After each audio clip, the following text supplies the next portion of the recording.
Soyez bénis, peuple de Dieu. Nous sommes vraiment dans la joie de nous retrouver une fois de plus. C'est un privilège pour nous. Je réitère à ce que nous avons dit autrefois, un grand privilège pour nous d'être reçus dans cette église, l'église que j'aime bien, les temps forts où il y a la vie, et chaque jour, ne vous en faites pas, lorsque vous vous réunissez en ce lieu, le Saint-Esprit agit et il y a des boulonnements d'ailleurs. Amen, amen. C'est pourquoi même l'ennemi tremble. Il y en a des esprits qui essaient un peu de résister, et ce matin ils sont en train de trembler. Ils savent que c'est la fin de leur histoire. Amen, amen.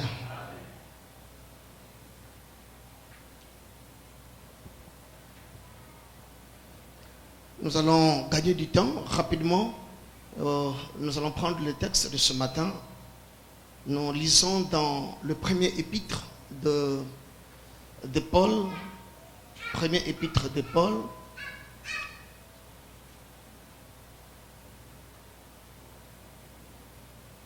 Chapitre 2. Chapitre 2.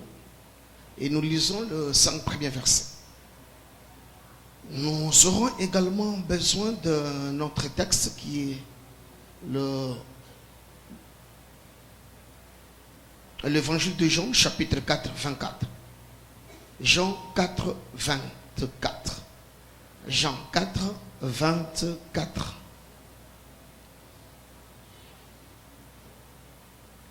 Nous lisons au nom du Seigneur Jésus. Il y en a qui cherchent encore. Le premier texte, c'est dans le premier épître de Paul à l'église de Corinthe. Nous sommes au chapitre 2 et nous prenons le 5 premiers versets. Donc, 1 Corinthiens, chapitre 2, 1 à 5. Et puis nous allons lire un verset dans l'évangile de Jean. C'est au 4e chapitre, Jean 4, verset 24. Jean 4, verset 24. Si nous avons trouvé, nous pouvons nous lever pour, une fois de plus, pour le respect de cette parole qui nous a créés. Ce matin, c'est cette parole qui est aussi capable, mais plus capable que toute autre chose, la parole de Dieu. Nous prenons le premier texte. J'ai toujours envie de dire, si nous pouvons lire tous ensemble, ça serait une bonne chose. Nous n'avons pas toujours le temps de lire la parole de Dieu. Des fois, après l'église, nous jetons la Bible quelque part pour la reprendre encore le dimanche. Alors nous allons lire les Écritures. Nous prenons le premier texte. Nous lisons tous ensemble. Allons-y. Pour moi, frère, lorsque je suis allé chez vous, ce n'est pas avec une supériorité de langage ou de sagesse que je suis allé vous annoncer le témoignage de Dieu. Car je n'ai pas eu la pensée de savoir parmi vous autre chose que Jésus-Christ et Jésus-Christ crucifié. Moi-même, j'étais auprès de vous dans un état de faiblesse, de crainte et de grand tremblement. Et ma parole et ma prédication ne reposaient pas sur le discours persuasif de la sagesse, mais sur une démonstration d'esprit et de puissance, afin que votre foi plutôt soit fondée non sur la sagesse des hommes, mais sur la puissance de Dieu. Jean chapitre 4, rapidement.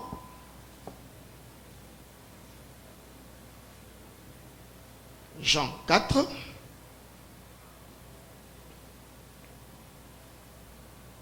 « 24 ». C'est un verset que vous connaissez très bien. Jean 4, 24.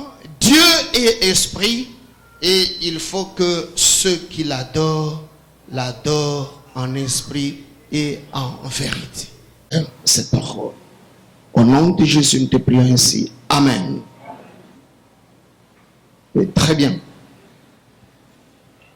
Nous voulons écouter le Seigneur nous parler. La fois passée, il a été question de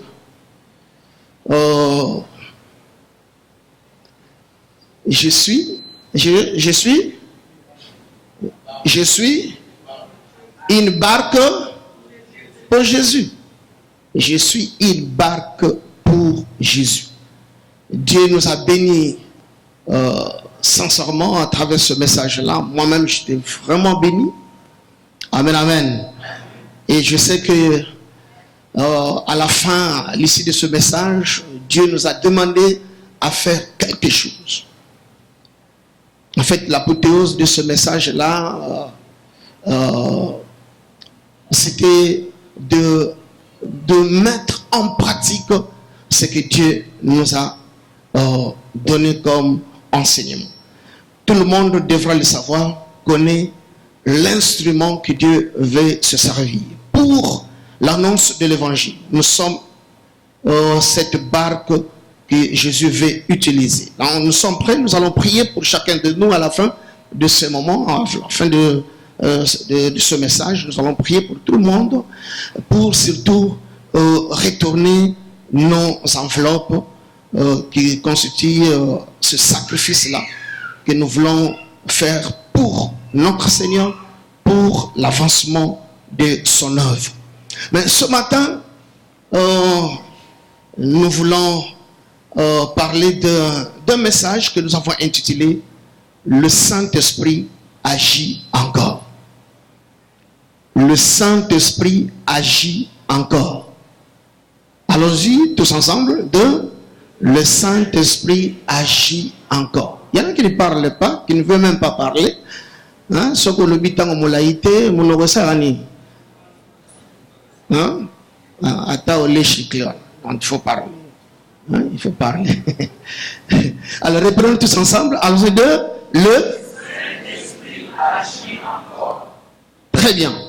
C'est le message de ce matin. Nous voulons parler du Saint-Esprit. Parce qu'en fait, on est dans cette période de l'après-Pentecôte. Mais l'Église, corps du Christ, devra vivre la Pentecôte jour pour jour. La Pentecôte, c'est tous les jours. La Pentecôte, ce n'est pas seulement ici à l'église. La Pentecôte, c'est dans nos vies. La Pentecôte doit aller même juste dans nos familles. Alléluia. Influencer même notre vie. Jusqu'à influencer la vie de nos enfants. Amen, amen. Et voilà pourquoi nous voulons parler du Saint-Esprit. Est-ce que le Saint-Esprit agit encore? Là, c'est une question que je suis en train de vous poser. C'est là d'ailleurs la préoccupation que nous avons ce matin. Je viens la partager avec vous. Certainement, il y a aussi de ceux-là qui se posent cette question. Est-ce que l'on peut toujours parler du Saint-Esprit aujourd'hui? Il y a de cela plus de 2000 ans. Je dis bien plus de 2000 ans. Depuis que le Saint-Esprit est venu, depuis que cette promesse s'est accomplie. Alléluia. Il y a plus de 2000 ans. L'on peut toujours continuer à parler du Saint-Esprit. Est-ce que, même si on parlait de lui, est-ce que ses œuvres sont encore là? Alléluia. Alléluia. Il y en a qui me regardent. Qu'est-ce qu'il veut dire ce monsieur-là? Est-ce qu'on peut encore parler des œuvres du Saint-Esprit en ce jour, en cette période? Pendant ce moment ici, où le monde évolue avec une grande vitesse. Le monde est en train d'évoluer avec une grande vitesse. La science évolue. Nous, on est dans ce modernisme. Personne ne veut plus rester stationnaire même les nations, tous les pays veulent évoluer. Il y en a qui parlent de l'émergence. Chez nous là-bas, on a parlé il y a quelques années, on a parlé du modernisme. Comment est-ce qu'ils ont utilisé ça? Le modernisme ou quelque chose comme ça. Hein? Alléluia. Il n'y a que ces pays-là qui ne veulent pas évoluer, qui ne veulent pas aller là. Sinon alors tout le monde. Ces pays asiatiques qui hier ils n'étaient pas vraiment considérés au jour d'aujourd'hui, ils sont en train de même les États-Unis même, hein? Alléluia. Est-ce qu'on peut dire amen? Donc vous comprenez que il y a cette évolution de la science. Cette évolution de la science est en train d'influencer même l'Église. Aujourd'hui, il y en a qui n'aimeraient même plus se promener avec cette Bible ici. Et parce que, en fait, la science a simplifié les choses. De même, dans son Android, on peut avoir une Bible, non? Donc, la science est en train d'influencer même l'Église. L'on parle plus des exploits de la science que des exploits de Dieu. Alors que la Bible nous dit qu'avec Dieu nous ferons quoi? Vous ne parlez pas. Avec Dieu on fera des exploits. Mais aujourd'hui on parle plus des exploits de la science. Peut-on encore vraiment parler des œuvres du Saint-Esprit?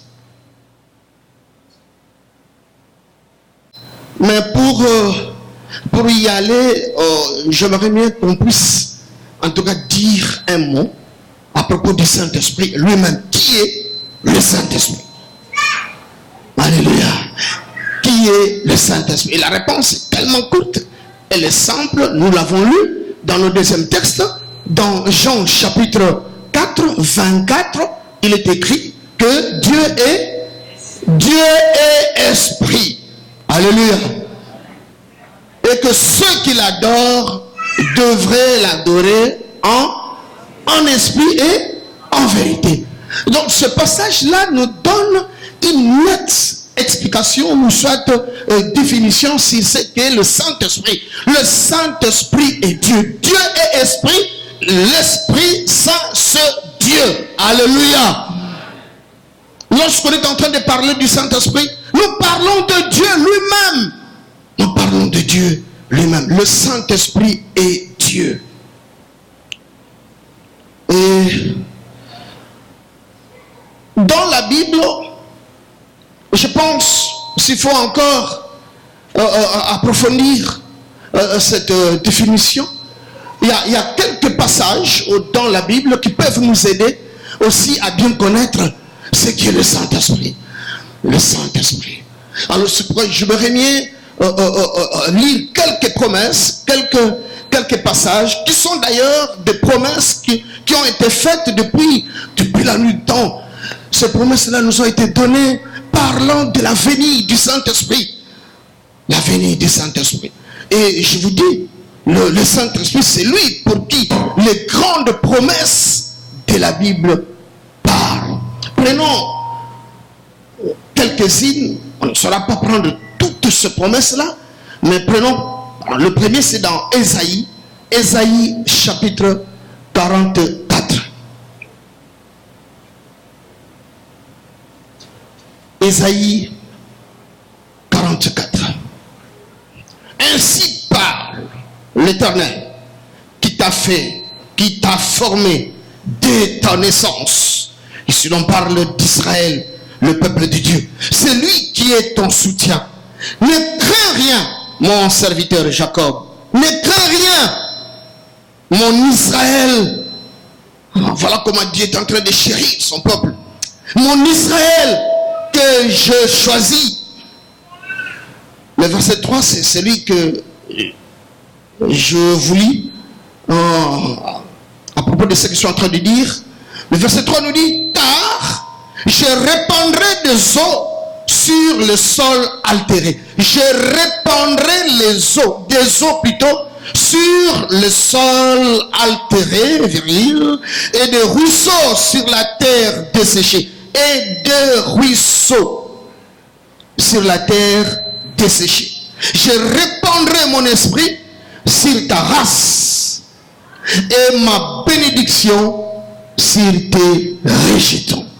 Alléluia. Ça, c'est la première promesse que j'aime beaucoup. C'est cette première promesse qui va encore nous dire clairement sur cette histoire, sur l'autre préoccupation, sur le Saint-Esprit. Qui est le Saint-Esprit? Qui est-il? Et qu'est-ce qu'il peut faire? Qu'est-ce qu'il est en train de faire? Qu'est-ce qu'il peut faire dans nos vies? Ici, l'on nous présente le Saint-Esprit d'une manière symbolique, symbolisée par les eaux profondes, les eaux de mer, les eaux des océans, les eaux du fleuve. On nous présente ici le Saint-Esprit par ce symbole de ruisseau. Hein, ces petits cours d'eau. Ces petits cours d'eau qui peuvent couler, par exemple, dans les savanes, dans des petites forêts, là. Ces ruisseaux. Hein, le Saint-Esprit, on est en train de les symboliser par le ruisseau. Bref, le Saint-Esprit, il est symbolisé par, des fois la Bible le symbolise par l'eau. Cette eau-là. Et mingi l'eau qui coule dans Jean chapitre 7. Jésus-Christ lui-même est en train de le dire. Le dernier jour, le grand jour de la fête, Jésus, se tenant debout, s'écria, si quelqu'un a soif, qu'il vienne à moi et qu'il boive. Celui qui croit en moi, de fleuves d'eau vive couleront de son sein, comme dit l'Écriture. Celui qui croit en moi, de fleuves d'eau vive couleront de son sein, comme dit l'Écriture, comme l'a annoncé les prophètes, tels que le prophète Ésaïe, comme nous venons de le lire par exemple dans Ésaïe. Et Jésus est en train de dire qu'il disait cela. Jean dit que Christ l'a dit. Il dit cela de l'esprit que devaient recevoir ceux qui croiraient en lui. Donc ici, il est clairement établi que le Saint-Esprit, l'on a symbolisé le Saint-Esprit de ce fleuve d'eau qui peuvent couler du sein de tout celui-là qui a cru en Jésus-Christ. Alléluia. Le Saint-Esprit, quand il vient comme ces eaux du fleuve, comme ces eaux qui sont répandues évidemment sur le sol altéré, sur un sol altéré, sur une terre desséchée. En fait, nous sommes comparés à cette terre qui est altérée, à ce sol qui est desséché. Nous sommes comparés à cela. Et parce qu'on est séché, on est desséché, on est entamé par des maux, par la destruction, on a besoin de la restauration. On a besoin d'être restauré. Et selon les Écritures, il n'y a que le Saint-Esprit qui soit capable de pouvoir, alléluia, de pouvoir restaurer ce sol-là qui est altéré. Il n'y a que le Saint-Esprit qui est capable de pouvoir remettre à l'état ce qui était détruit. Est-ce qu'on peut dire Amen? Alléluia. En fait, nous sommes comparés à une terre altérée. Une terre altérée. Ce sol desséché. Nous sommes un peuple détruit. Nous sommes, n'oubliez pas que ce peuple d'Israël est tombé dans l'idolâtrie, dans le mal, et que le Seigneur lui-même a frappé de tous ces maux, voire même de la déportation, avait besoin de la restauration. Et Dieu vient avec tout son amour dire: mon Israël, je t'aime. Le moment est venu où tu dois être restauré. Alléluia. Le moment est venu où tu dois être restauré. Je ne veux plus continuer à te voir dans cet état-là. Alléluia. Je ne veux pas continuer à te voir dans cet état-là. C'est comme Jean est en train de le dire dans 3 Jean 2, je pense, que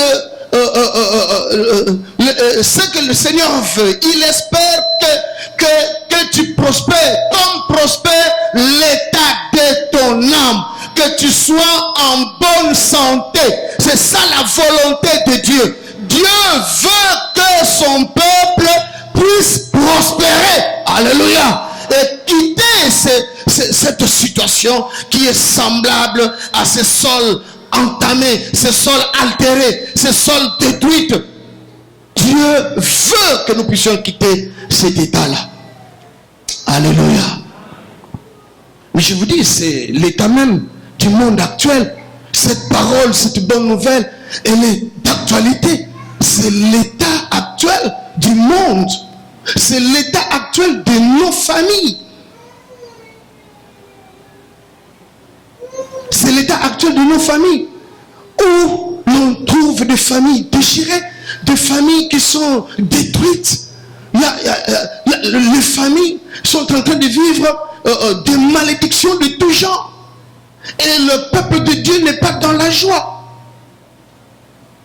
Le peuple de Dieu n'est pas dans la joie. Dieu veut une restauration pour chaque famille. Dieu veut une restauration. Dieu veut réparer les choses. Dieu veut nous ramener à la joie, nous ramener à cet état de joie, pour que nous puissions l'adorer, pour que nous puissions le glorifier, le servir. Alléluia. Écoutez, peuple de Dieu, on est, je suis en train de dire, comparé à cette terre altérée, des corps de femmes malades, l'âme malade. Nous vivons cette histoire qu'a vécu les enfants d'Israël, l'état de péché qui nous amène dans cette désolation totale. L'état de péché, on est dans le péché. Et vous connaissez, la Bible nous dit que les conséquences du péché, c'est la mort. Les conséquences du péché, c'est la mort. Et nous avons besoin de vivre cette grâce que Dieu nous offre.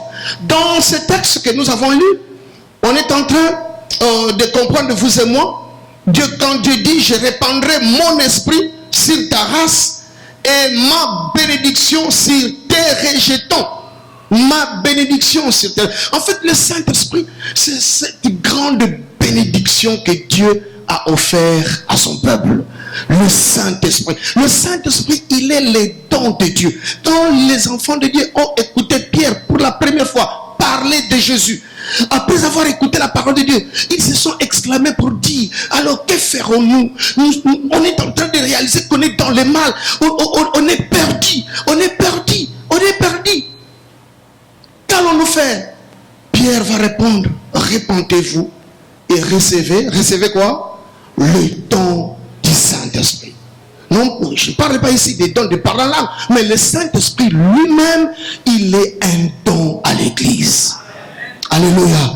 L'Église a besoin du Saint-Esprit. L'église où le Saint-Esprit n'agit pas, c'est une église vouée à l'échec. Alléluia. C'est une église morte, comme tu l'as dit, ma soeur. L'église sera une église morte. On a besoin du Saint-Esprit. On a besoin du Saint-Esprit. Nous devons lui laisser d'ailleurs la place. Alléluia. Faire son travail.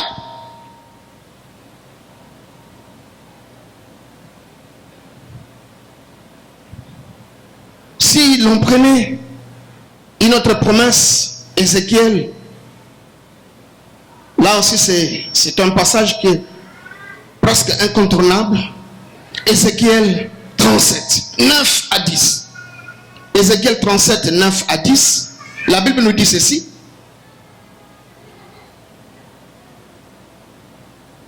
Il me dit, prophétise et parle à l'esprit. Prophétise, fils de l'homme, et dis à l'esprit, ainsi parle le Seigneur, l'Éternel. Esprit, viens de 4 vents, souffle sur ces morts. Souffle sur qui? Souffle sur ces morts et qu'ils revivent. Souffle sur ces morts et qu'ils revivent et qu'ils reprennent la vie. Je prophétisais selon l'ordre qu'il m'avait donné et l'esprit entra en eux et ils reprirent vie. Et l'esprit entra en eux et ils reprirent vie et s'étinrent sur leurs pieds. C'était une armée nombreuse, très nombreuse. Amen, amen. Les enfants d'Israël se retrouvant dans le mal, dans le péché. Alors qu'ils étaient, Dieu le voyait autrement. Ils étaient une armée nombreuse, une grande armée.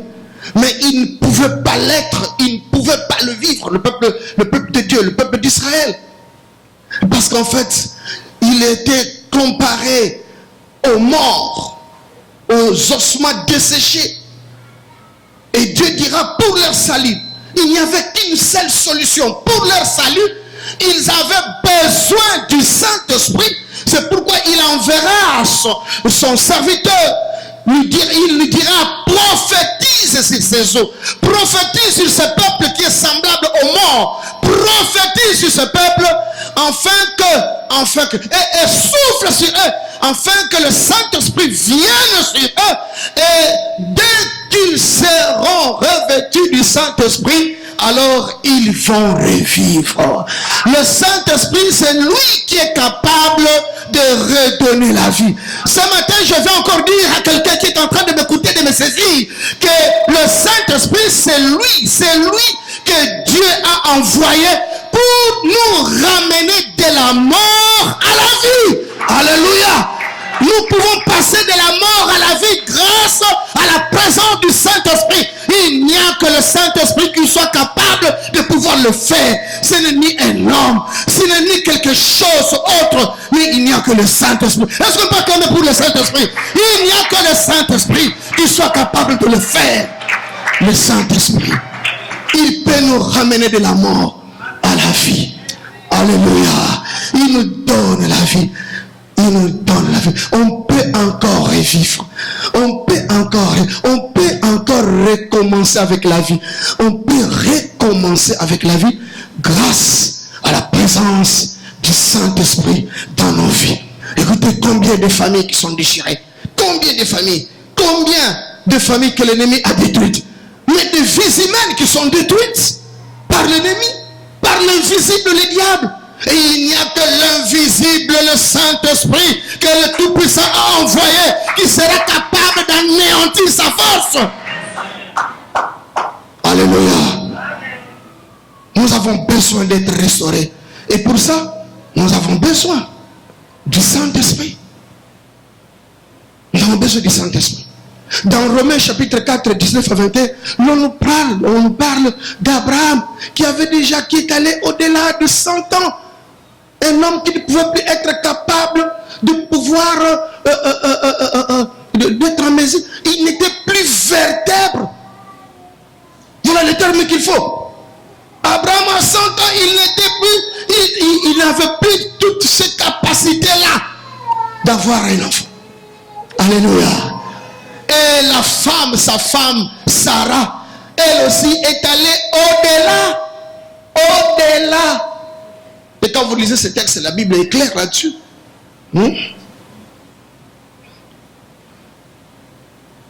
Elle était déjà ménopausée, 2 fois ménopausée, 3 fois ménopausée. Cette femme, Sarah. Mais grâce au Saint-Esprit. Alléluia. Grâce au Saint-Esprit. Le Saint-Esprit fut capable d'aller dans le corps, que ce soit dans le corps d'Abraham, que ce soit dans le corps de Sarah, et commencer à toucher organe par organe, alléluia, membre par membre, et commencer à le traiter, et en fin de compte, le rendre capable et plus capable encore. Le Saint-Esprit est capable de tout.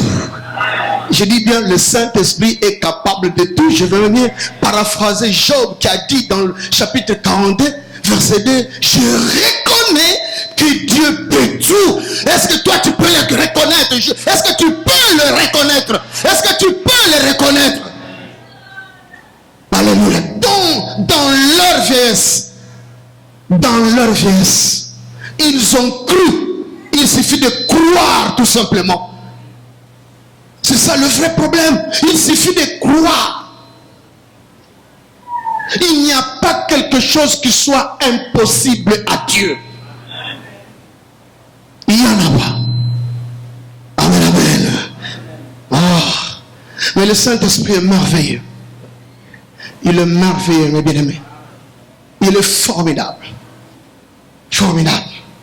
On ne peut pas terminer ce chapitre, parole du Saint-Esprit, sans avoir évoqué cette grande promesse de tous les temps. Joël, chapitre 2, 28 à 29. Elle a été toujours très actuelle, cette promesse. Très actuelle. Vos fils et vos filles prophétiseront. Vos jeunes gens auront quoi? Des visions, et vos vieillards des songes. Cette grande promesse, elle est toujours d'actualité. En fait, le Saint-Esprit joue également ses rôles. Il est là pour jouer ça. Il est là quand il veut se manifester. Quand il veut manifester ses œuvres, c'est au travers cette puissance révélatrice. Il est là pour révéler. Alléluia.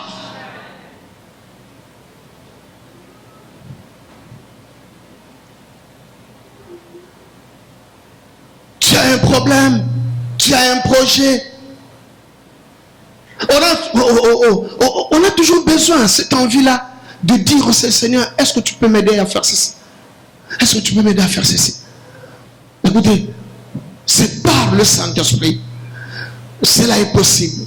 Parce qu'en fait, le Saint-Esprit nous aide à pouvoir mieux consulter Dieu. Et lorsqu'on consulte Dieu, ce Dieu-là se manifeste. Il se révèle. Il nous parle. Il nous donne même des choses secrètes. Alléluia. Quand l'ennemi est en train de préparer quelque chose contre toi, il est en train de faire sa sale besogne. L'ennemi se prépare. Je ferai ceci. Ce monsieur-là, qu'est-ce qu'il croit? Qu'est-ce qu'il croit? Tout cela. Qu'est-ce qu'il croit? Alors je ferai ceci. Pendant qu'il est en train de méditer encore, quand cela est encore une intention dans son cœur, toi en tant qu'enfant de Dieu, parce que tu as été toujours en connexion avec le Seigneur, parce que tu marches toujours avec le Saint-Esprit, il te le révèle. Alléluia. Nous avons besoin du Saint-Esprit. Nous avons besoin du Saint-Esprit. Il est là pour révéler ces choses. Il est là pour ça. C'est pourquoi on a besoin du Saint-Esprit. La Bible nous dit que c'est l'Éternel Dieu qui conduit les pas de l'homme. On ne peut rien faire de soi-même et réussir. On ne peut rien entreprendre sans Dieu et réussir. On a besoin du Saint-Esprit. Il faudra que le Saint-Esprit te conduise. Il faudra que le Saint-Esprit marche avec toi. C'est lui qui est capable d'affermir tes pas. Même quand l'ennemi s'est préparé à détruire ta vie. Alléluia. Mais parce que toi tu marches avec le Saint-Esprit. Écoutez, tu vas réussir. Tu vas réussir. Parce que tu marches avec Dieu. Amen. David l'a reconnu dans 1 Chronique 29 là. Il est en train de dire que c'est toi, oh Dieu, qui a fermé l'œuvre de nos mains. C'est pourquoi nous pouvons dire que le Saint-Esprit, il est là. Il est là. Il a besoin de nous diriger. Il a besoin de nous conduire. Même dans nos réalités de tous les jours. Dans nos réalités au quotidien. Alléluia. Il faudra que je puisse mouver, par exemple. Ici, là, ce verbe a été toujours d'actudo. Il a mouvé. Oh, je veux mouver. Oh, tout ça, tout ça, tout ça. Ne mouvez pas pour mouver, non? Alléluia. Mais avant de mouver, il faut demander le Saint-Esprit. Pour qu'il te dirige. Pour qu'il te conduise. Même quand il faut, vous avez le devoir aussi, par exemple, d'aller visiter le pays, d'aller visiter la famille, tout ça. Tout ça, ça doit se passer aussi selon la conduite du Saint-Esprit. Alléluia. Nous avons vu des gens qui sont allés en vacances. Il y a un monsieur qui habitait en France. Ça s'est passé rien que cette année ici. Je pense l'année passée. Son frère, il vit ici aux États-Unis. Nous sommes allés le visiter la semaine dernière. On a prêché là-bas. Ce frère-là, son grand frère, c'est son cousin évidemment, il habitait la France. Il est allé en vacances à Kinshasa. Et puis, ça fait plusieurs années comme ça. Il est allé là avec ses enfants. Ils ont passé de bons moments là-bas. Et le moment de rentrer était là. Et finalement, il dit, ah, bon, alors, ok, vous allez d'abord. Vous allez plus, moi, je veux vous suivre après quelques jours. Et il a accompagné ses enfants à l'aéroport. Ses enfants sont rentrés. C'était des jeunes filles comme ça. Il est rentré. Il rentre alors qu'ils avaient des problèmes au niveau de la famille. Et vous savez, lorsqu'on est celui qui vit en Europe, qui vit aux États-Unis, on a cette tendance-là. Hein, vous le comprenez quand même. Et même quand on est là de ce côté-là, on vit un peu. Et il s'est imposé là. Il y a eu des moments de tiraillement, c'était terrible. Immédiatement, les jours qui ont suivi là, ce monsieur a commencé à souffrir. Hein? Il a souffert d'une petite maladie. Il avait mal au ventre. Et puis finalement, non. Qu'est-ce que je vais prendre? Et puis, le deuxième jour, le troisième jour, le monsieur là est mort. Il est mort. Même les enfants n'en revenaient plus. Même la maman qui était restée là, en France. Mais qu'est-ce qui se passe? Mais qu'est-ce qu'il y a?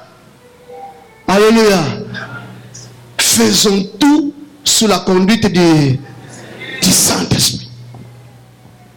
Il est là, il agit. Il agit. Ses œuvres sont encore là.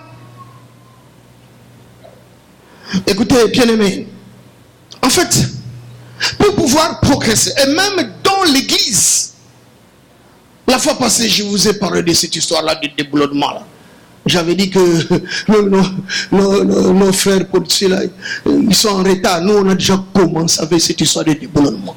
Écoutez, dans l'église, bien-aimés, ceux qui vont aller pour un ça va en alléluia. Dans l'église. Et même chez vous ici, aux États-Unis. Même chez vous ici. Lorsqu'on donne des visas aux gens, même vous qui venez avec le DV, tout cela, écoutez, il n'y a pas un mécanisme ou un appareil qui peut détecter que celui-ci, non, on ne donne pas le visa parce que c'est un petit sorcier. Ça existe, hein? Ils sont là nombreux. Et ils n'aiment pas vivre d'une manière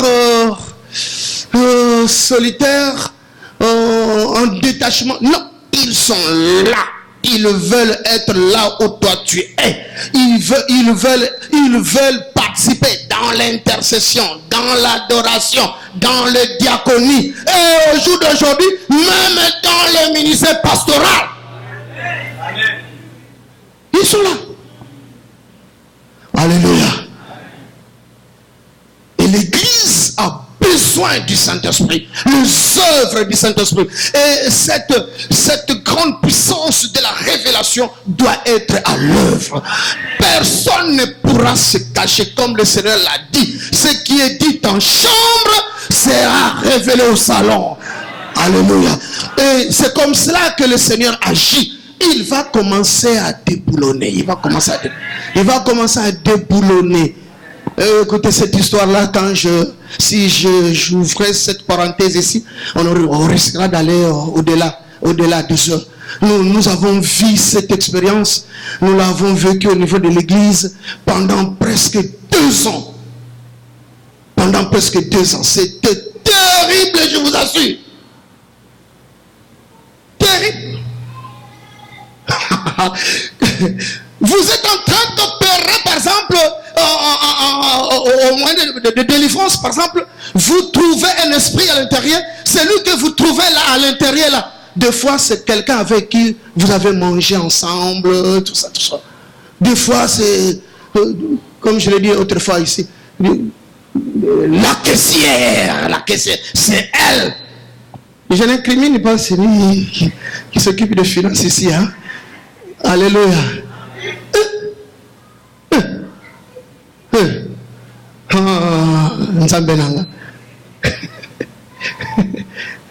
C'est terrible. Le diable est en train de gagner du terrain inutilement. Parce qu'en fait, nous, l'église, nous ne voulons pas s'occuper d'eux. Écoutez, le Saint-Esprit est là pour nous aider à faire grand chose. Mais si on peut d'en terminer d'ailleurs, répondre à cette préoccupation. Est-ce que le Saint-Esprit agit encore? On peut encore parler des œuvres du Saint-Esprit. Paul est en train de dire dans cette épître qu'on venait de lire là. Il est en train de dire au verset 3 par exemple, moi-même, j'étais auprès de vous avec un état de faiblesse, de crainte et de grands tremblements. Paul reconnaît sa faiblesse. Paul reconnaît qu'il est le dernier des apôtres. Paul reconnaît qu'il n'a pas été ensemble avec Jésus physiquement comme ça. Paul reconnaît qu'il a été le grand meurtrier. Le grand meurtrier, il a détruit, il a contribué à la destruction de l'église. Alléluia. Alléluia. Mais Paul, ce même Paul est en train de le dire.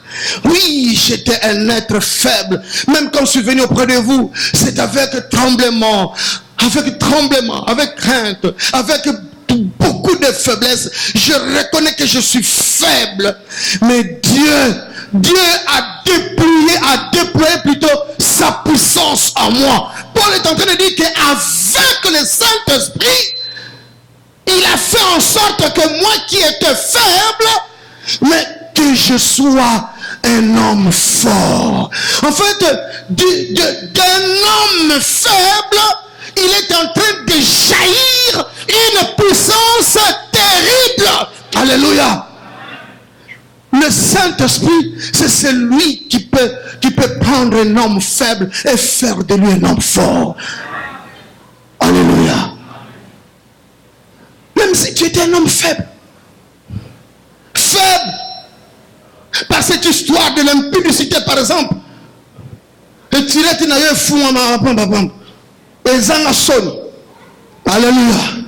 Oh. Alléluia. Alléluia. L'homme de Dieu l'a si bien dit. Mais c'est le Saint-Esprit qui parlait en lui. Je ne connais que cette femme seule. Je ne connais que elle et elle seule.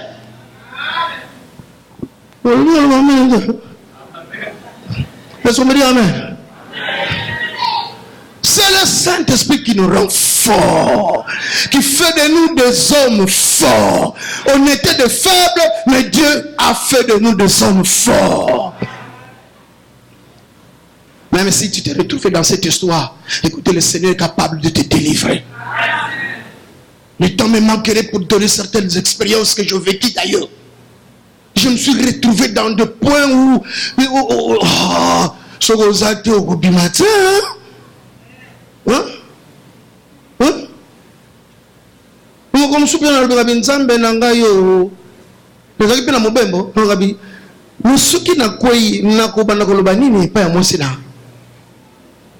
Alléluia.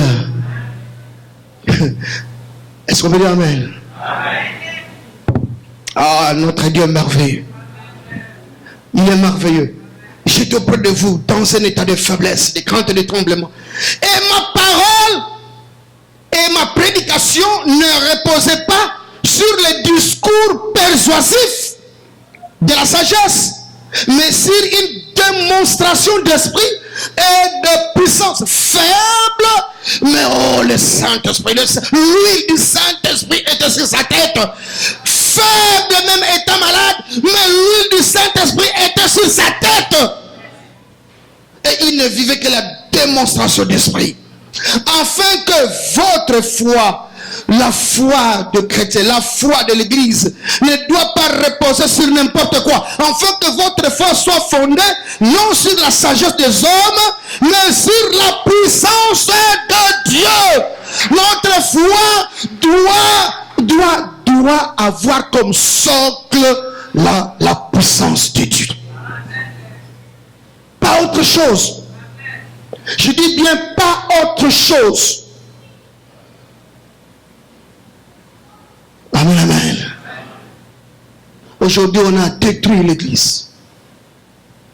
On a détruit l'église. Je peux me débarrasser de mon épouse, ma chérie que je vais commencer comment? Je me débarrasse d'elle.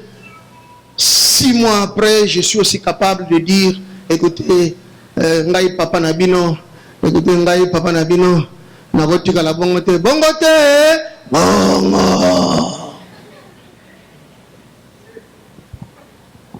Alors, je trouve une autre. Alléluia. Non, ça ce n'est pas l'église. Ce n'est pas l'église. Je dis, mais ça ce n'est pas l'église. Ce n'est pas l'église. Ce n'est pas l'église. Ce n'est pas l'église corps de Christ. Est-ce qu'on peut dire amen? Non. Écoutez, nous devons comprendre que le Saint-Esprit est là. Et c'est lui qui peut nous aider en toutes choses. Paul dira, non, je n'ai pas voulu compter sur la sagesse des hommes. Non pas sur la sagesse, sur la philosophie des gens. La philosophie, les histoires de ce monde, non. Mais Paul croyait tout simplement qu'il y a un nom, il y a un nom qui est capable de résoudre tout problème. Il y a un nom qui peut faire quelque chose. Il y a un nom qui peut faire des miracles. Paul continue à croire à cela. J'ai toujours donné cet exemple. Je me suis retrouvé un mois à Lomé dans mes voyages. Et à Lomé au Togo là, j'étais dans un hôtel où il y avait presque de musulmans, de marabouts. Vous savez que c'est un pays de l'Ouest là. C'est la religion musulmane qui prime là-bas. Et finalement, pendant ce mois-là, il y en a qui ont compris que moi j'étais pasteur. Et l'autre a fait tout pour m'approcher. pendant des heures où on peut se retrouver là un peu dehors pour voir comment les choses sont en train de passer. Il m'a approché. Oh, pasteur, vous êtes de quel pays? Non, je suis congolais. Congolais, je suis de Kinshasa. Ok, j'aime beaucoup ce pays-là. Je l'aime. Et je voyais des gens qui venaient le visiter à l'hôtel. Il y a des malades qu'on a amenés là-bas. Il y a des femmes qui venaient. Les femmes aiment ces maisons d'église. Les femmes aiment toujours ces maisons-là. Peut-être pour se faire aimer, peut-être. Alors, il me dira, pasteur, vous savez, ces pasteurs, ces grands pasteurs de renom que vous entendez parler là, ces pasteurs-là, souvent, il n'a pas dit souvent, mais plusieurs d'entre eux, c'est nous qui les avons aidés à devenir ce qu'ils sont. Ah bon? Ah oui, comment? Oui, je vous dis, essayez de vérifier, demandez. Que ce soit au Nigeria, que ce soit en Côte d'Ivoire, c'est nous qui les avons aidés. Donc toi aussi tu peux devenir un grand pasteur. Ah bon? Je vais te donner quelque chose. À ton retour, je te donne quelque chose. Comme ça tu iras tout droit à l'église, dans toute l'église là. À minuit, tu vas le brûler. Et puis il y aura de la fumée qui va commencer à sortir. Et cette fumée là ira un peu partout dans les quartiers. Et puis tout le monde qui aura à respirer cette fumée là viendra dans ton église. Tu verras que l'église va manquer de place. Ah bon? Je lui dis que moi, je suis habitué à prêcher même à 2-3 personnes. Hein? Je suis habitué. Je lui ai dit, un mot, Jésus-Christ me suffit. Oh. D'ailleurs, l'autre a ajouté, je peux même te donner quelque chose que tu vas mettre sous la langue. Pendant que tu es en train de prêcher là, tu verras des miracles. Ah non, je n'en ai pas besoin. Jésus est tout pour moi. Alléluia. Est-ce que quelqu'un peut dire encore ce matin, Jésus est tout pour moi? Alléluia. C'est comme Paul. Paul a compris que non, Jésus était tout pour lui. Le Saint-Esprit lui suffisait.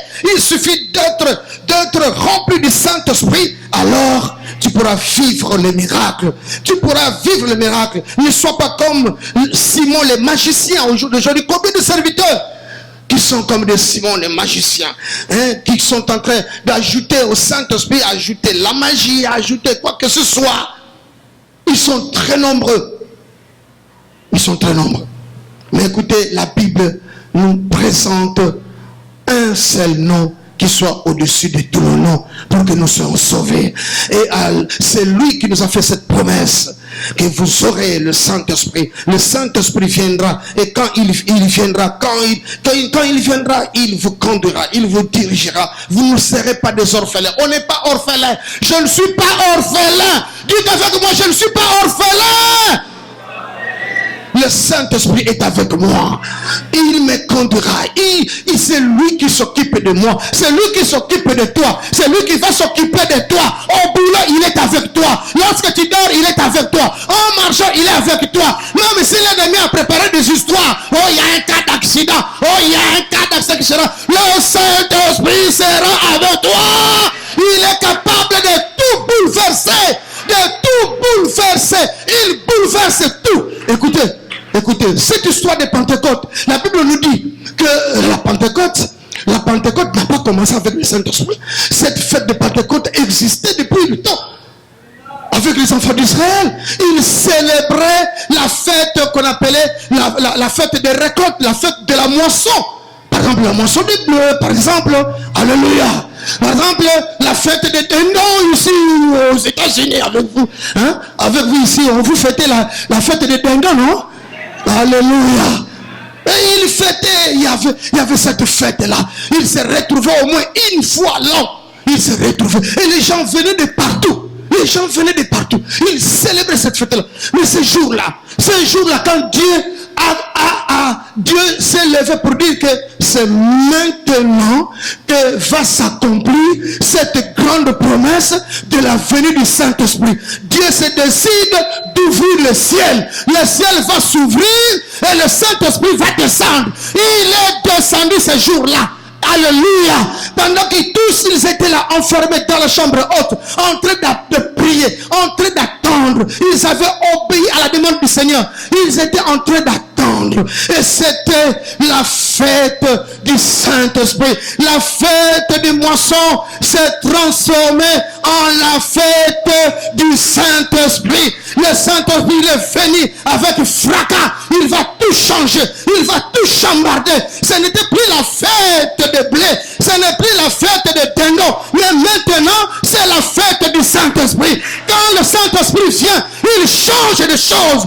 Quand le Saint-Esprit vient, il change des choses. Les choses doivent changer dans ta vie. Même dans la famille. Quand le Saint-Esprit est en train d'agir, les choses doivent changer. Alléluia. Les choses doivent changer. Là où le Saint-Esprit agit, dans la famille où le Saint-Esprit est à l'œuvre, il y a l'influence même dans la vie des enfants. Les enfants vont grandir sous l'influence du Saint-Esprit. Alléluia. Alléluia. Au jour d'aujourd'hui, nous voyons plus les œuvres du monde, les œuvres du monde, les œuvres de l'ennemi, même dans nos corps, même sur nos corps, nous voyons plus les œuvres du monde, mais les œuvres du Saint-Esprit ne se font pas voir, parce qu'en fait le Saint-Esprit, il est étouffé, il est oublié. Des fois on vient en parler ici à l'église, écoutez, il faudrait que les choses changent, il faudrait que les choses changent. Le Saint-Esprit doit être à l'œuvre, il doit être à l'œuvre dans nos vies, il doit commencer à agir dans nos vies de tous les jours, même dans nos maisons, même dans nos familles. Alléluia. Et il va changer, il va chambarder. Tu peux commencer une vie nouvelle avec le Saint-Esprit. Tu veux commencer un nouveau parcours avec le Saint-Esprit. Un nouveau parcours avec le Saint-Esprit. Il y a des choses que les médecins n'ont pas pu. Ils ont échoué, mais là où les hommes échouent, le Saint-Esprit réussit toujours. Les choses que les États-Unis ne pourra pas faire. Écoutez, les États-Unis c'est un non. Alléluia. Ce que les États-Unis ne peuvent pas faire. Écoutez, il n'y a que le Saint-Esprit qui soit capable de le faire. Commencez maintenant cette vie qui ira de gloire en gloire. On a passé des moments de frustration, même au sein de son mariage. Mais commencez une nouvelle étape, un nouveau parcours avec le Saint-Esprit. Écoutez, les démons n'ont pas eu peur de ce monde des États-Unis, n'ont pas eu peur de ces blancs-là. Ils viennent, ils vous suivent. Mais lorsque le Saint-Esprit sera en toi, dans sa plénitude, alléluia, tous ces démons-là n'auront plus le temps d'agir. Il y a quelqu'un qui croit à la bonne nouvelle. Je répète, il y a quelqu'un qui croit à la bonne nouvelle. Lève-toi et nous allons prier le Seigneur. Acclamons le Seigneur. Il est merveilleux, il est merveilleux. Il est merveilleux. Il est merveilleux. Il est bon notre Dieu. Il est Dieu. Alléluia. Est-ce que tu peux continuer à acclamer le Seigneur?